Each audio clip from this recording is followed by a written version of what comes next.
கடகராசியில் பிறந்தவங்களுக்கு இந்த வாரத்தில் பார்த்திங்கன்னா யாரெல்லாம் நான் பெரிய லெவலில் ஹையர் ஸ்டடி பண்ணணும்னு நினைக்கிறேன், ஹையர் எஜுகேஷன் பண்ணணும்னு நினைக்கிறேன் அப்படிங்கிறவங்களுக்கு அதற்கான வாய்ப்பு சந்தர்ப்பங்கள்லாம் நல்லா இருக்குது. அது மட்டுமல்ல, நான் பெரிய லெவலில் என்னுடைய பிஸ்னஸை எஸ்டாப்ளிஷ் பண்ணியிருக்கேன், நான் 2-3 யூனிட் வச்சுருக்கேன், இல்லை 2-3 பிஸ்னஸ் பண்ணுறேன், 2-3 இடத்துல பண்ணுறேன் அப்படின்னு யாரெல்லாம் இருக்கீங்களோ உங்களுக்கும் உங்களுடைய தொழில் நல்லா இருக்குது. எல்லாவற்றுக்கும் மேலாக யாரெல்லாம் ஏற்றுமதி இறக்குமதி எக்ஸ்போர்ட் அண்ட் இம்போர்ட் பண்ணுறீங்களோ உங்களுக்கும் இந்த வாரம் சிறப்பான பலன்கள் நல்லா இருக்குன்னு தான் சொல்லணும். அது மட்டுமல்ல, நான் ரொம்ப நாளாக பாஸ்போர்ட் விசாவுக்கு அப்ளை பண்ணியிருக்கேன், இது வரைக்கும் வரல, டிலே ஆகிட்டுருக்குங்கிறவங்களுக்கும் கண்டிப்பாக வரும். யாரெல்லாம் அப்பாவுடைய நான் ஒரு அன்பை எதிர்பார்க்குறேன், அவருடைய ஆதரவு கிடைக்குமான்னு தெரியல அப்படின்னு ஏங்கிக்கிட்டு இருக்கிறவங்களுக்கும் கண்டிப்பாக நல்லது நடப்பதற்கான வாய்ப்பு இருந்துக்கிட்டே இருக்குது. அது இல்லாமல் நான் செகண்ட் மேரேஜுக்கு ட்ரை பண்ணலான் இருக்கேன், எனக்கு அதுக்கான ஆப்பர்ச்சுனிட்டி இருக்காங்கிறவங்களுக்கும் இந்த வாரம் உண்டு. இது அத்தனையுமே கடக ராசியில் பிறந்த உங்களுக்கு இருக்குது. அது மட்டும் இல்லை, இந்த வாரத்தில் உங்களுடைய பொருளாதார நிலைகள் ஓரளவுக்கு பரவாயில்லாமல் இருக்கும்.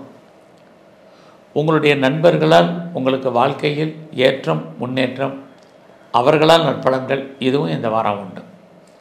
யாரெல்லாம் மூத்த சகோதர சகோதரிகள் இருக்காங்களோ அவர்களாலும் உங்களுக்கு மகிழ்ச்சி சந்தோஷங்கள், இது அத்தனையும் இந்த வாரம் உங்களுக்கு இருக்குது. உங்களுடைய வேலை வாய்ப்புகள் எப்படி இருக்குன்னு பார்க்குற போது பரவாயில்லை, உங்களுடைய ப்ரொஃபஷனில் நீங்கள் நல்லபடியாக ஜெயிப்பதற்கான வாய்ப்பு நிறைய உண்டு. அது மட்டுமல்ல, யாரெல்லாம் ஆன்சைட்டுக்கு ட்ரை பண்ணணும்னு நினைக்கிறீங்களோ இந்த வாரம் ட்ரை பண்ணுங்கள்.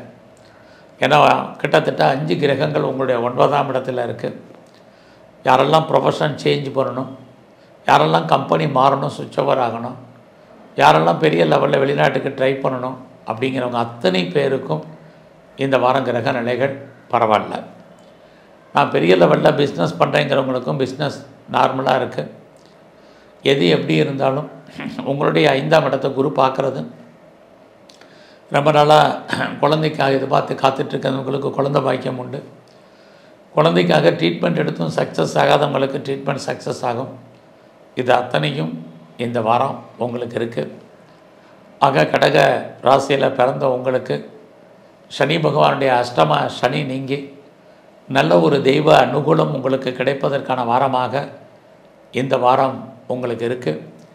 இந்த வாரத்திலேருந்து உங்கள் வாழ்க்கையில் நிறைய சேஞ்சஸ் இருக்குது.